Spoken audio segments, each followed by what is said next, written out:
আল্লাহর খলিল ইব্রাহিম বললেন, নমরুদ বুঝলাম তুমি জীবন দাও মৃত্যু দাও দেখলাম, কিন্তু আমার রব আমার আল্লাহ প্রতিদিন সকালবেলা উষা লগ্নে ওই পূর্ব দিগন্ত থেকে সূর্যটাকে উদিত করেন, সাঁঝের বেলা বিকেল বেলা কুথুরি লগ্নে সন্ধ্যা বেলা ওই দ্বিপ্রহরের জল জলে সূর্যটাকে পশ্চিম দিগন্তে ডুবিয়ে দেন।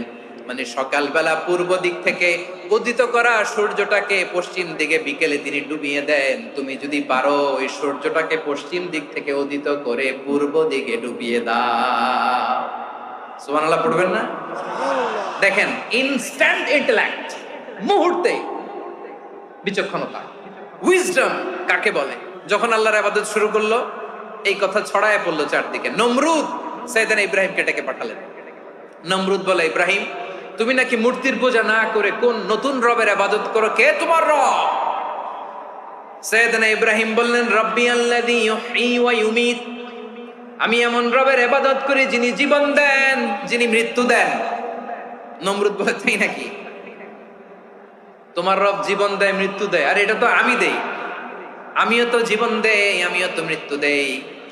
সাইয়েদনা ইব্রাহিম বললেন, কেমন করে তুমি জীবন দাও মৃত্যু দাও একটু দেখাও তো। নমরুদ জেলখানা থেকে দুজন কয়েদিকে ডেকে আনলো, কয়েদি এনে অর্ডার করলো, একটাকে এখনই শিরোচ্ছেদ, হেড অফ, ডেথ পেনাল্টি, মৃত্যুদণ্ড দেয়া হলো, ফিনকি দিয়ে রক্ত বেরোলো।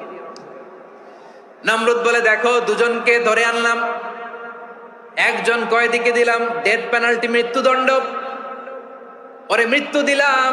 আরেকজন যে দাঁড়িয়ে আছে, চাইলে ওরেও আমি মৃত্যুদণ্ড দিতে পারি, কিন্তু না, ওরে আমি দিব না, ওরে আমি বাঁচাইয়া দিলাম, ছেড়ে দিলাম, মানে জীবন দিলাম। দেখো ইব্রাহিম, তোমার চোখের সামনে একজনকে মৃত্যু দিলাম, আরেকজনকে জীবন দিলাম।